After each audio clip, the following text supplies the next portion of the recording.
Welcome back to CVM Live. It's now time for the major stories in detail. The two main political parties continue their verbal jousting ahead of Monday's by-election in 3 constituencies. CVM's Joel Croskill has the latest comments as presented on CVM Live yesterday. The talking points surrounding the South East St. Mary by-election were aired on CVM Live Thursday evening with MP for North West St. Anne Dr. Dayton Campbell and Marlon Morgan of the JLP, each addressing issues facing the upcoming by-election. The subject of polling in South East St. Mary was addressed by both sides. A poll is a picture, it is not a movie. So what it captures is what is taking place at that particular time. You could have anything happening even minutes after that that could change the person's view as to whether or not they're going to vote or they're not going to vote. So that's the first thing. We are comfortable with what our poll is showing us. Remember, we poll to find and to solicit information so we can strategize. Our internal poll is not something that is made public. The people of South East St. Mary need to understand this. If the PNP's poll was in any way desirable or it showed them ahead, they would have come forward with that at first light. Yeah? So let us just understand that. They've not spoken about pictures versus movie. Well, the movie set of people are about gamesmanship and acting. They deserve an Oscar. But for our part, to the extent that we had a poll done between the 11th and the 19th of September, and we had a poll done over 2 days as well on Heroes Day and the day following Heroes Day, we are at least seeing moving pictures, and moving pictures or different pictures is what gives you a movie. And for us, we are taking note of the trend. Our candidate is firmly ahead. The comments of Everald Warmington on a rally stage in the constituency was another topic addressed by the pair. Everald Warmington has said publicly what is the policy of this administration, that they victimize the MPs who are not from their side. It is happening all over. Dr. Winston Green lobbied tirelessly to get the Junction Road fixed. Nothing was done. He went as far as using his CDF to commence work on it, and nothing was done. So I'm saying right now, the people need the road. We're not fighting against the road. I want them to go ahead and fix the road, because like the writer in the Gleaner said on Sunday, it seems like your MP has to die for you to get some things done. Utterances from Everald Warmington, they do reflect the reality, sadly, in Jamaica. The challenge with it, though, is that by virtue of what he said, it conveys to people that he, A, condones that kind of politics, and B, would want to see a perpetuation of that kind of politics. And so, in my opinion, and for all well-thinking Jamaicans, that was an unfortunate utterance on the part of Everald Warmington. Joel Croskill, CVM Live. Meanwhile, here's an advisory from the police which may be useful if you live in or visit St. Mary for the winding down of the campaign. Both parties are hosting mass meetings in Anata Bay this weekend, the PNP at this hour and the JLP tomorrow evening. The police are advising that due to these 2 mass meetings, there will be limited parking in Anata Bay between 5 p.m. and midnight. Members of the public who have business to conduct or who will be traversing the area are being asked to avoid using the town as far as possible during the period of the meetings. However, persons who must use the area should plan for possible delays. The JCF Traffic Department has developed a traffic management plan to reduce congestion and provide access. Persons attending these mass meetings are being reminded that it is an offense for persons attending the meetings or within earshot of the meetings to be in possession of any offensive weapon. And by offensive weapon, we include licensed firearms. Therefore, all licensed firearm holders attending the rally should make prior arrangements for the safekeeping of their weapons and not leave them inside their motor vehicles. At least 10 students were injured in a motor vehicle accident in Morant Bay, St. Thomas on Thursday. CVM Live's Nicoy Wilson has more in this report. These were the scenes in Morant Bay, St. Thomas Thursday of what could have been a tragedy. Luckily, the lives of at least 10 students of the Paul Bogle Junior High School and 3 others were spared. A minibus carrying students of the school collided with a Toyota Noah minivan on the Morant Bay main road. The conductor of the minibus recounted the series of events leading up to the incident. I coming from the Paul Bogle Junior High School and coming on the main road where the Noah van was turning. On the main road I was coming and in turn out and there's nothing we could do. I understand, I turn go over to the Colonel Clove in Morant Bay and mash up some school picnic, was injured and thing. After the incident, the students were rushed to the Princess Margaret Hospital, where CVM Live spoke to one parent. My daughter was in an accident. I just reached in Bath and I just get a call that the bus had turned over with them. I'm so nervous, very nervous. When I reach here, she said, just her knee. So that's it for now. CVM Live also spoke to the CEO of the Princess Margaret Hospital, who gave us an update on the students as they arrived. Currently, there are 6 students that have been triaged and 4 have recently arrived in the A&E department. When I spoke to the doctor, they are non-critical conditions, and so they are being treated as we speak. Nicole Wilson, CVM Live. As the nation hopes for a significant increase in the agricultural production and by extension economic growth, some small farmers have received a new form of support.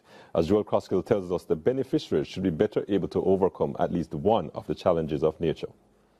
The Surviving the Drought project targeted small-scale farmers in southern St. Elizabeth. The project sought to employ knowledge transfer as an adaptation option for climate change. Farmers face 2 main problems, that of low irrigation efficiency and limited water resources. They are dependent on rainfall to carry out their farming activities.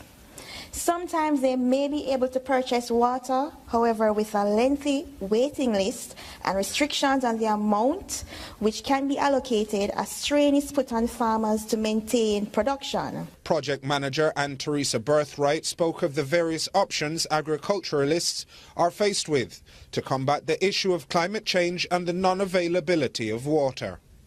While options such as new irrigation infrastructure assist farmers in coping with variable and reducing rainfall, it may not achieve adaptability.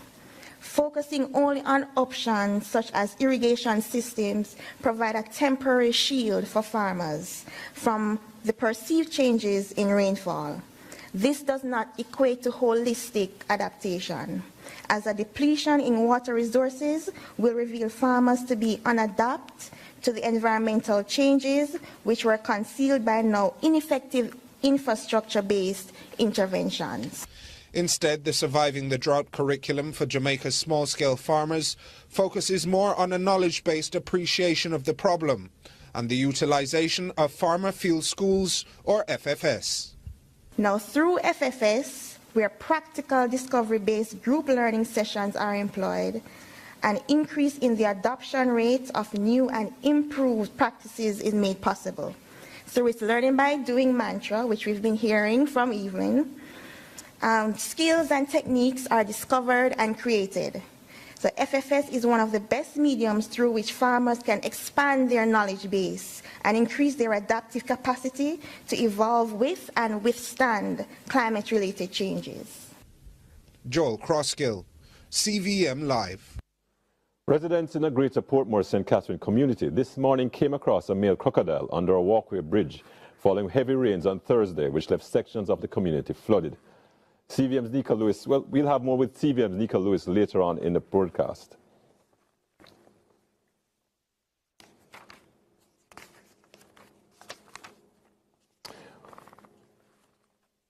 The government is on a drive to stamp out bullying and cyberbullying in schools. State Minister for Education Floyd Green spoke of the steps being taken to cut the bad habit.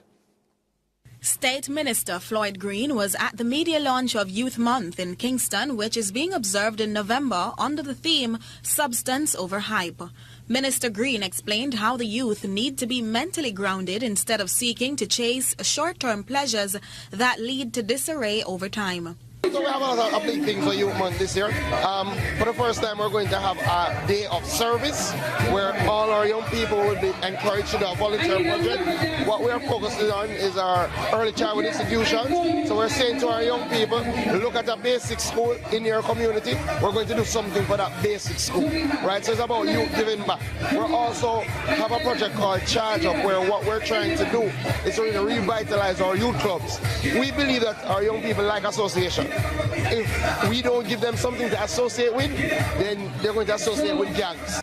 He also spoke of a number of changes to the Youth Parliament initiative, but he maintained there are still challenges affecting the young people, among them bullying and cyberbullying. And we're going around our schools to do what we call the socially aware tour, right? Where what we really do is speak to our young people about posting responsibly and about issues like cyberbullying, issues like sexting. We speak about parenting and how whether your parents should have access to your phone. But bullying is a big issue, especially online. And clearly what we also do, we take reports, we say to the young people, harassment, online harassment is a crime, and a cybercrime act, so we let them know that they have reprieve, they can report it, it is serious, they should go to their guidance council, their deans of discipline. He pointed to a study recently conducted by the Child Development Agency, CDA, on bullying in schools. At the CDA, we actually did a study on reporting and spoke to the young people. And coming next year, you'll see us implement some of the strategies in relation to how can we help our young people,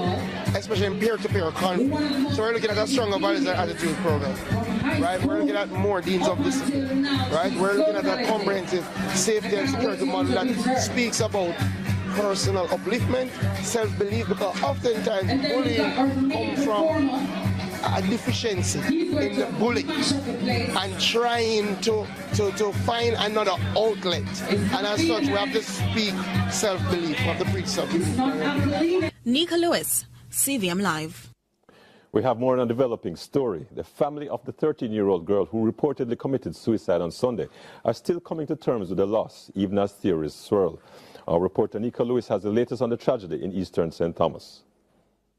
The incident occurred about 1:30 p.m. Sunday in the rural eastern St. Thomas community of Columbia, Duckenfield. Family members were alerted by screams to the grim image of 13-year-old St. Thomas Technical High School student Selena Stewart reportedly hanging from an electrical wire in a pit latrine at her home. I was out here at my shop. I just buy some drinks from the drinks truck, and as soon as them drop off, I was in my shop packing out the drinks them when I heard my daughter come and said, Mommy, Selena dropped down. And when I just rush out same time, and when I rush out same time and go over there, I see her lie down on her back. And I rush out back out of the yard and say, help, help, help. Can I? And I call a driver, we live next door, and I didn't hear him, so I come out here, and when I come out here, I see a taxi, and I say, you're working? Which you're working? And he say, yes, in my work. And I say, carry Selena, come, no, carry Selena, come. And then rush them and carry him out here, and when they carry him out, they went after the hospital, and when I get back the news, I hear that him died. And while it has been reported in the media that the tragedy followed an incident where Stewart was allegedly beaten by her mother using a board after asking to go to a fun day, relatives maintain they don't know what could have triggered the teen's actions. I don't know if she have any problem because she mother send her to school, she get everything she wants to see me. And that me I tell her, you see, the family alright with everything like that, you see me? Just like that, the mother sending her to school, she not short or nothing. She not hungry, she not short or nothing. When I say bedroom, nothing, you see me? Bongo a little thing still. More while they don't want to take a talk from them mother, because more while they want to depend on them own, you see me? And all them mother say, yo, no go this and go this, them a ball and them thing they here. And I right thing that them mother do for them, but them mother still not them things still, but dad know them nothing still, but more while them put out a little thing up and be like them a say, boy, them mother don't want to send them out and everything. And as the family continues to grieve, her father was said to be having a hard time coping with the loss. Residents who knew and described Stewart as a bubbly girl related their shock and sadness. Always known as a person who was jovial and all of that. I didn't expect all of this from Selena. Knowing her, that just can't connect, say something really go down like that. I don't expect that. All when I hear the news, I have to call around asking people, something really go like that. After hearing it, it's really sad. You know, she's a little, lively girl. She always come at morning and she buy and she roll and she gone, So, it's really surprising, what happened. We don't know her have any problem, so, Stewart is survived by 4 siblings. Nika Lewis, CVM Live. And that's our major stories. News Live in 5 will come your way later on with Joel Croskill. But stand by for our panel discussion as we focus for the final time on the race to Parliament in South East St. Mary. Political commentators Mike Williams of the NDM and Michael Burke will join us for our panel discussion.